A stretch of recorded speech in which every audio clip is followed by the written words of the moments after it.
નમસ્કાર મિત્રો,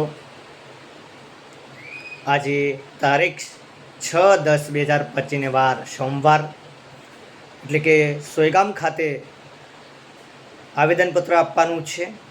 જે અતિવૃષ્ટિના કારણે પાક નિષ્ફળ ગયો છે, પાક ધોવાઈ ગયો છે, ધોવાણ થયું છે ની ભરપાઈ માટે આપણે સરકારશ્રીને રજૂઆત કરવાની છે અને પ્રાંત કલેક્ટરને આવેદનપત્ર આપવાનું છે। તો હું પણ આવી રહ્યો છું અને તમે પણ પધારો મોટી સંખ્યાની અંદર અને આવેદનપત્ર આપીએ।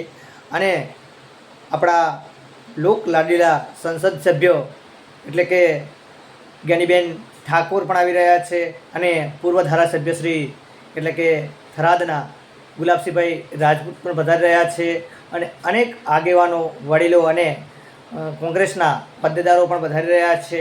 તો તમે પણ સાથ સહયોગ આપો, સપોર્ટ આપો અને રેલીની અંદર જોડાઓ અને સરકારશ્રી આગળ માગણી મૂકીએ છીએ તે માગણીની રજૂઆત કરવા માટે સોયગામ ખાતે પ્રાંત કલેક્ટર કચેરી ખાતે સાથ સહયોગ સપોર્ટ આપવા માટે પધારશો તેવી આશા રાખું છું। હું પણ પધારી રહ્યો છું, તો તમે પણ ચોક્કસ પધારો તેવી નમ્ર અપીલ છે।